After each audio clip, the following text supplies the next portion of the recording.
El MD expandido es una estrategia muy importante para la integración del encuentro con el tejido de la ciudad. En este caso, se trata de encontrar o de generar sinergias y articulaciones con instituciones como espacios de formación, como instituciones universitarias de formación formal en artes, no solamente artes visuales, arquitectura, diseño, urbanismo. Pues con las convenciones igual vamos a identificar cuáles casas están habitadas, cuáles están deshabitadas, cuáles son casas de familia, cuáles son comercios. Porque eso que es un territorio que es recorrido desde lo cotidiano y cómo desde solo una pregunta de investigación empieza a arrojar una cantidad de datos que a veces no son aprovechados porque uno cree que ya lo sabe todo del territorio. Generalmente las preguntas que uno se formula sobre, en este caso la ciudad, como uno la tiene absolutamente naturalizada, pues simplemente la transita, se vuelve un escenario más de certezas, no de dudas. Por lo tanto, es difícil generar procesos investigativos que aborden la cotidianidad de la ciudad, porque ya no se es cotidiano.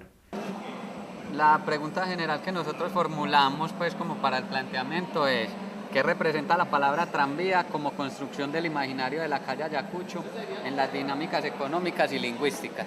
Creo que nos han alejado el concepto de investigación y más cuando hay unos parámetros, hay toda una estructura, Se digamos. sobredimensiona. Claro, entonces ya sea, solo unos pocos hacen investigación, parece ser, ¿no? Una de las cosas que he aprendido con el cotidiano es ver que todos tenemos algo de investigadores. Cuando uno va a los territorios campesinos, la manera como ellos se acercan a su territorio es todo una respuesta a muchas preguntas que han tenido en ese cotidiano. Para Bellas Artes es muy importante que los estudiantes se articulen con las dinámicas de la ciudad, las reflexionen y las piensen de manera crítica. Y así como el MD tiene un espacio expandido para relacionar su trabajo con las universidades, Bellas Artes expande también el aula, de modo tal que se reflexione de manera crítica y analítica sobre las dinámicas de transformación, en este caso del tranvía de Ayacucho, sus implicaciones urbanísticas, sus implicaciones arquitectónicas en relación con el patrimonio, en relación con las dinámicas de habitabilidad del centro de la ciudad de Medellín. Parece ser que de una manera automática la gente recorre las calles. En los espacios la invitación fue esa, como salgan, miren, acérquense digamos a los lugares, miren de otra manera, ustedes van como investigadores. Yo formo parte del grupo de investigación Interficie. Lo que nos ha interesado desde el grupo es cómo se empiezan a proponer cosas desde lo personal para ya empezar a generar proyectos colectivos. Todo este sistema pues en sí nos ayudó mucho porque nos logró organizar un poco más lo que teníamos y plantear en cada proceso, en cada etapa qué era lo que teníamos que hacer, cómo lo íbamos a plantear, cómo lo íbamos a resolver, cómo lo fuimos resolviendo. Como estamos hablando que Interficie es algo que contiene todo, yo estaba pensando con el universo, y entonces utilicé una paleta de colores como de colores de constelación, de galaxia y pues más como sí, del espacio, entonces utilicé una paleta de azules, Sí, como La investigación-creación en Bellas Artes es una forma de crear, ¿sí o no? Tanto desde el diseño como desde las artes. ¿Por qué? Porque cuando uno va a investigar, crear, uno tiene que partir desde un cuestionamiento. Y eso es lo que le incentivamos a los estudiantes, estructurar esas preguntas investigativas para darle una respuesta desde el arte. Yo recuerdo a un profesor que hablaba de la cocina de la pintura porque era un espacio donde uno estaba, volvemos al término de laboratorio, estaba reconstruyendo, estaba haciendo todo como una alquimia, desde los colores y todo lo que se estaba transformando en el cuadro, pero también cómo se distanciaba del cuadro y se acercaba en algunos momentos para poder ver.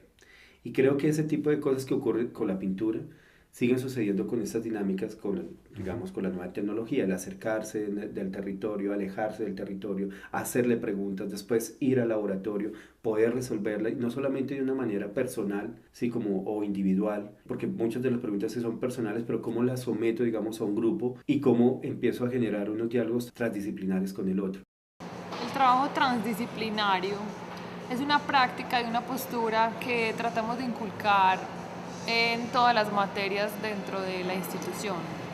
Y trasciende más allá del mero trabajo en equipo y lleva a los estudiantes a un desafío de superar esas visiones fragmentadas de las disciplinas, de las diferentes disciplinas, y los lleva a asumir una posición más aportante, más crítica, más incluyente.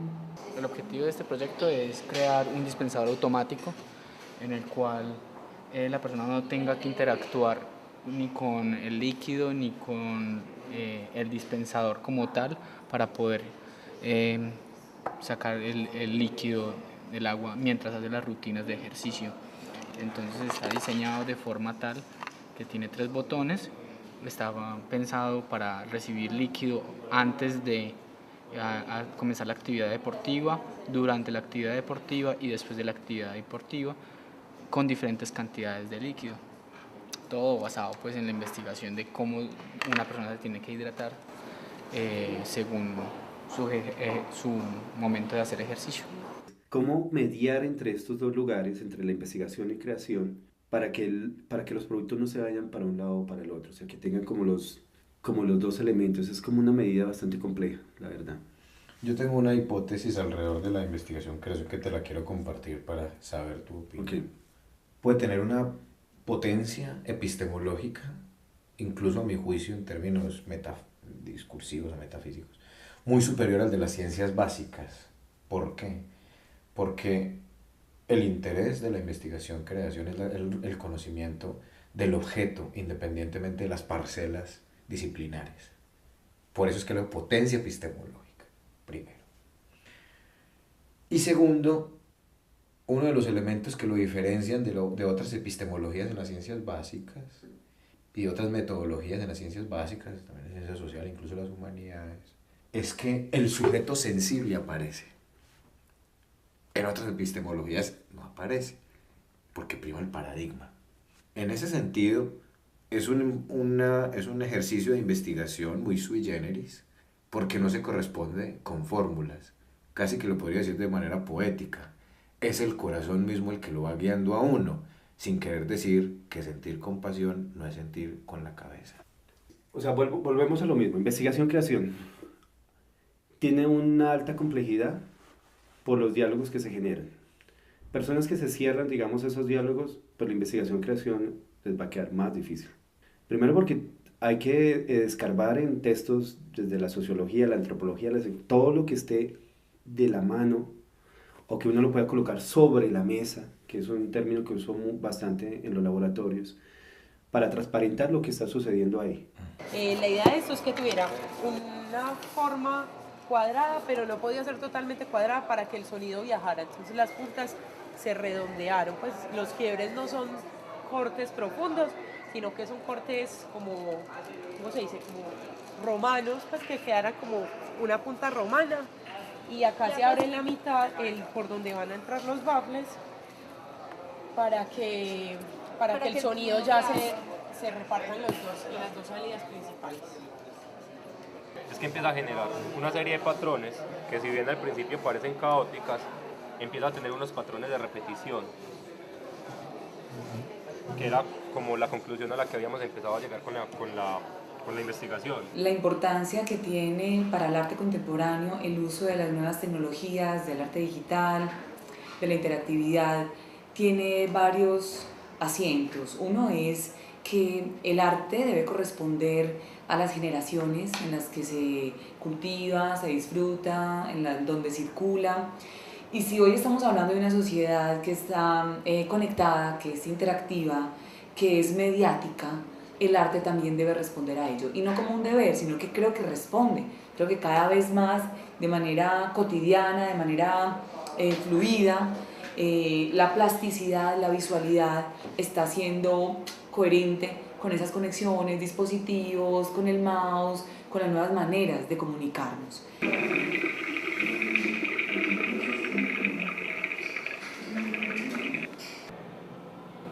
Bueno, es un prototipo de Arduino donde se hizo una conexión de regulador de 12 voltios que pudiera iluminar una cinta LED a partir de un sensor de ultrasonido HCSR04 que permitiera que a partir de la proximidad activara por medio de este regulador una entrada al Arduino y otra a la cinta LED.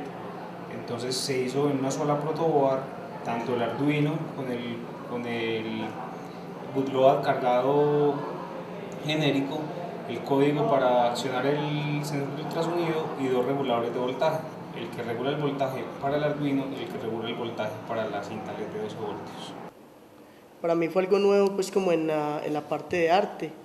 Me imaginé que era totalmente diferente el trabajo, pero encuentro que hay miles de posibilidades con el proceso que hemos venido realizando.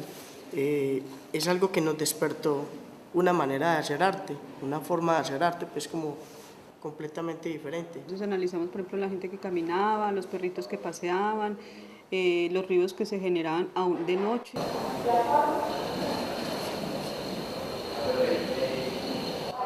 El diseño siempre ha estado inmerso en la tecnología, o al contrario, la tecnología siempre ha tenido un componente muy importante a la hora de la ejecución de los diseños, cualquier tipo de diseño.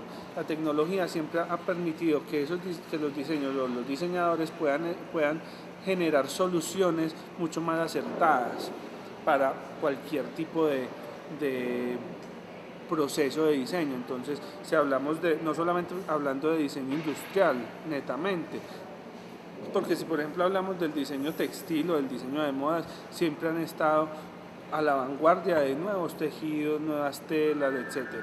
El diseño gráfico o el diseño visual se apoyan en las tecnologías para desarrollar nuevas formas nuevas formas de comunicar, nuevas formas de generar experiencias.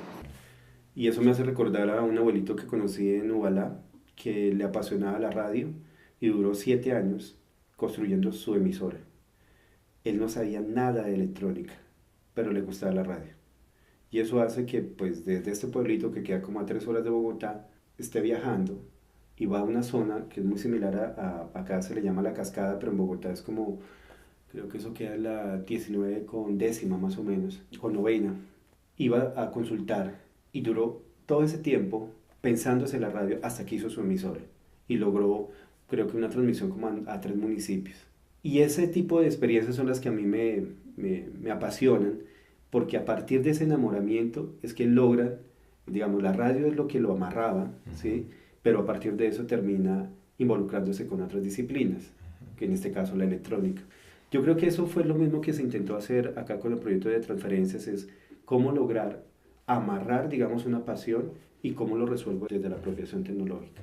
Se trata de crear un ambiente, un espacio sinestésico, en el que los niños o las personas que interactúen con la musaraña, que se va a llamar así, se encarguen de relacionar las notas musicales con los colores. ¿Sí?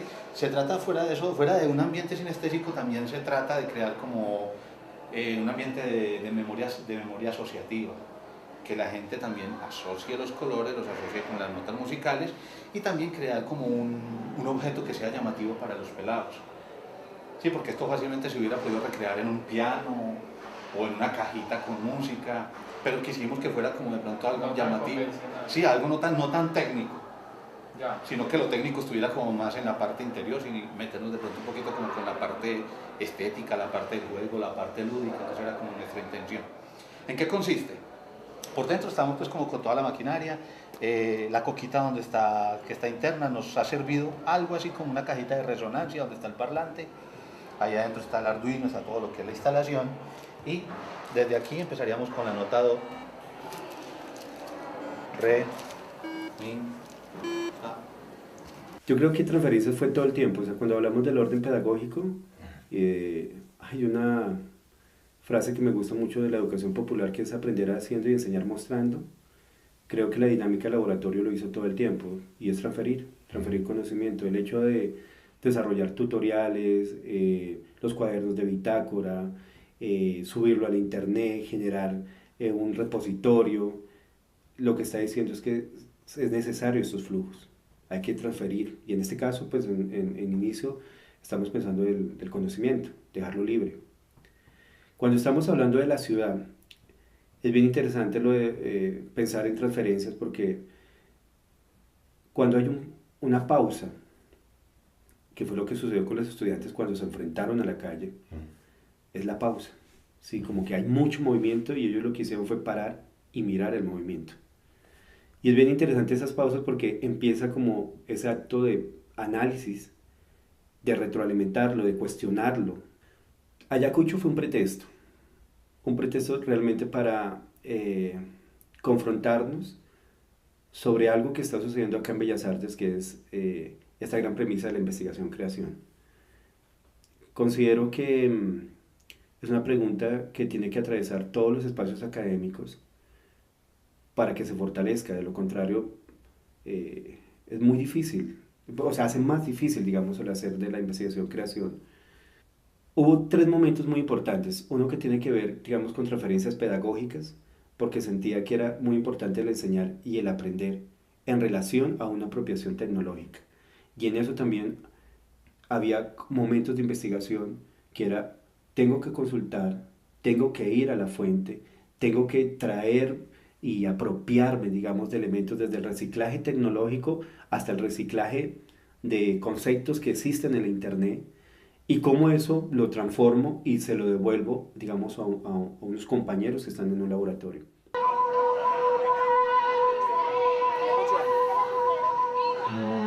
¿Se acabó el agua?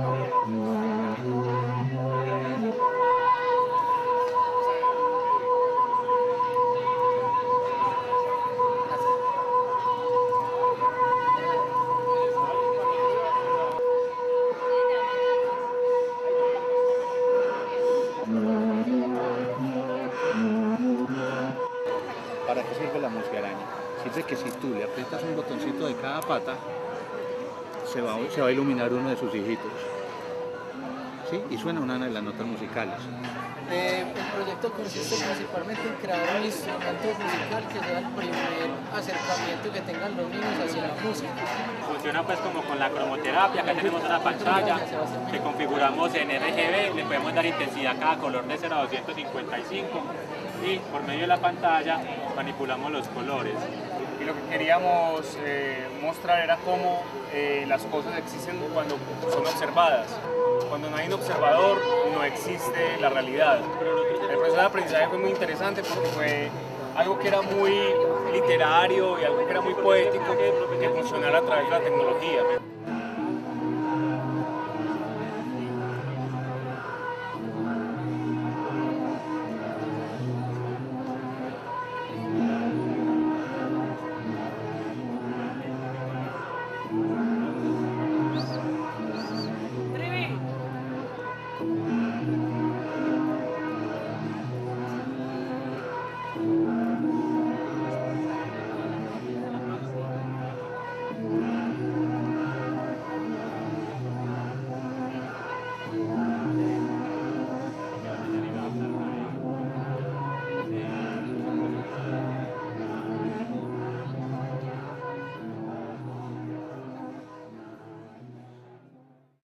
Se empiezan a proponer cosas desde lo personal para ya empezar a generar un proyectos colectivos. Todo este sistema pues en sí nos ayudó mucho porque nos logró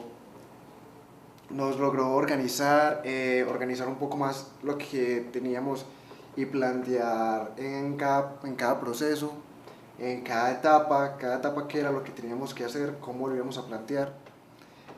Cómo lo íbamos a resolver, cómo lo fuimos resolviendo. Como estamos hablando que Intervisie es algo que contiene todo, yo estaba pensando con el universo, y entonces utilicé una paleta de colores como de colores de constelación, de galaxias. El MD expandido es una estrategia muy importante para la integración del encuentro con el tejido de la ciudad. En este caso, se trata de encontrar o de generar sinergias y articulaciones con instituciones como espacios de formación, como instituciones universitarias de formación formal en artes, no solamente artes visuales, arquitectura, diseño, urbanismo. Pues con las convenciones igual vamos a identificar cuáles casas están habitadas, cuáles están deshabitadas, cuáles son casas de familia, cuáles son comercios. Porque eso que es un territorio que es recorrido desde lo cotidiano y cómo desde solo una pregunta de investigación empieza a arrojar una cantidad de datos. Bellas Artes expande también el aula, de modo tal que se reflexione de manera crítica y analítica sobre las dinámicas de transformación, en este caso del tranvía de Ayacucho, sus implicaciones urbanísticas, sus implicaciones arquitectónicas en relación con el patrimonio, en relación con las dinámicas de habitabilidad del centro de la ciudad de Medellín. Parece ser que de una manera automática la gente recorre las calles. En los espacios la invitación fue esa, como salgan, miren, acérquense digamos a los lugares, miren de otra manera, ustedes van como investigadores. Yo formo parte del grupo de investigación Interficie. Lo que nos ha interesado desde el grupo es como que a veces no son aprovechados porque uno cree que ya lo sabe todo del territorio. Generalmente las preguntas que uno se formula sobre, en este caso la ciudad, como uno la tiene absolutamente naturalizada, pues simplemente la transita, se vuelve un escenario más de certezas, no de dudas. Por lo tanto, es difícil generar procesos investigativos que aborden la cotidianidad de la ciudad, porque ya no es cotidiano. La pregunta general que nosotros formulamos, pues como para el planteamiento es: ¿qué representa la palabra tranvía como construcción del imaginario de la calle Ayacucho en las dinámicas económicas y lingüísticas? Creo que nos han alejado el concepto de investigación, y más cuando hay unos parámetros, hay toda una estructura, digamos. Claro, entonces ya sea solo unos pocos hacen investigación, parece ser, ¿no? Una de las cosas que he aprendido con el cotidiano es ver que todos tenemos algo de investigadores. Cuando uno va a los territorios campesinos, la manera como ellos se acercan a su territorio es todo una respuesta a muchas preguntas que han tenido en ese cotidiano. Para Bellas Artes es muy importante que los estudiantes se articulen con las dinámicas de la ciudad, las reflexionen y las piensen de manera crítica. Y así como el MD tiene un espacio expandido para relacionar su trabajo con las universidades,